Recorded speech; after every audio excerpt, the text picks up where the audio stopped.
Hello, my name is Laurence Hillman and I'm your host for PlanetPlays. I bring you astrology for the savvy.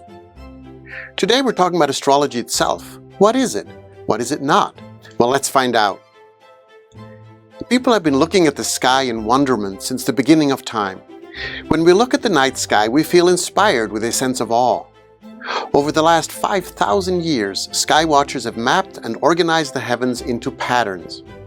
These patterns are called constellations.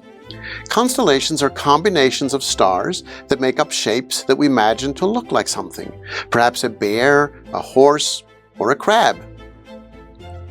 Thousands of years before the telescope was invented, sky watchers noticed that certain lights in the sky also moved along predictable paths. In ancient Greece, they called these lights wanderers, or planetae. It is from there that we have the word planet, or sky wanderer.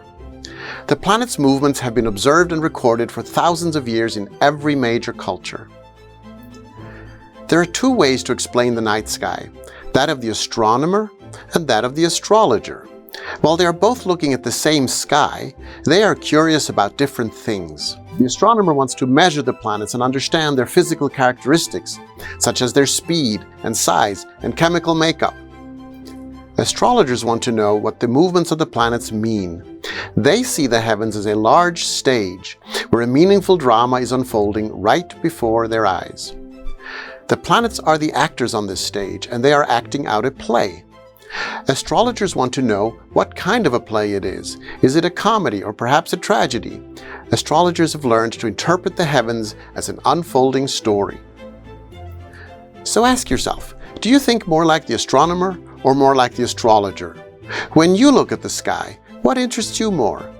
The mechanics or the meaning of the night sky? Now, there are two main ideas that lie at the heart of astrology. The first is the ancient notion that what happens in the sky also happens on Earth. We often call this as above, so below. Therefore, the same play that is unfolding above us is also playing out on Earth.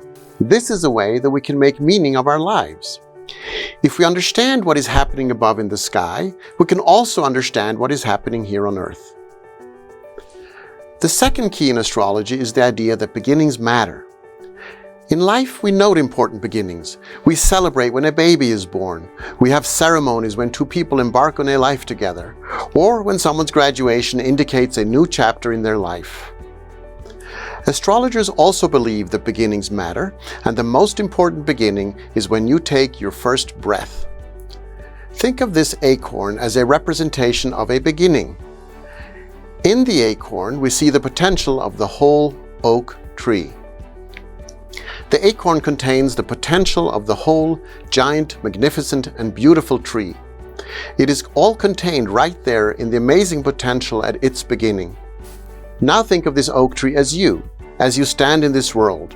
You too had a moment of origin. When you took your first breath as a unique person, your life too was with your own personal potential.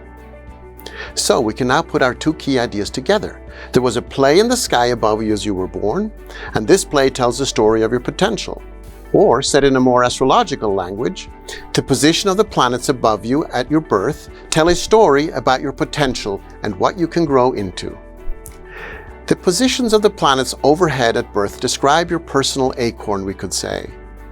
Astrologers draw up charts of the sky above you at that moment. This is called a horoscope, which means picture of the hour. Horoscopes are complicated maps that describe your potential. Astrologers know how to read these maps, and they can tell you about the story contained in your moment of origin. So what's the value of knowing about your personal acorn? Well, it helps you understand your purpose, explains your personality, shows you potentials you may not have explored yet, and explains patterns in your behavior. If you want to understand why you do something over and over again, for instance, astrology can give you meaningful answers. As the planets move through the constellations, they perform a magnificent play in the sky, and we have learned that we can read this play. There is a quality to this play, just like you might leave a theater remembering the play to have been funny, or clever, or happy, or romantic. This is an important concept in astrology. The play in the sky has a particular quality to it. It describes the quality of the time in which it plays out. To an astrologer, a happy play and a sad play in the sky look quite different. This may seem like a strange idea at first. The quality of time? But let's look at these examples to better understand the quality of time. We use words about the quality of time in our language all the time. For instance, we can all remember a scary time, or a happy time, or perhaps you can remember a difficult time in your life. Perhaps this video about astrology today reminds you of a confusing time in your life. These are all examples of the quality of time. Each of these times had a different quality to them, and we can easily recognize this concept. Astrology is a way to read the quality of time. Because astrology can do this, it can tell you what kind of time you live in right now. So what's the value of knowing about your personal quality of time right now? Well, here we can use another metaphor. Imagine yourself the captain of your own sailboat. You can't control the weather, or the winds, or the currents, or if there are sharks in the water. But the more you know about these things, the better you can navigate what you're about to sail into. Astrology can give you information about storms you can avoid, how the currents in your life are flowing, and if there are sharks in the water. You still make all the decisions. The more you know, the more freedom you have to go in the direction that you choose.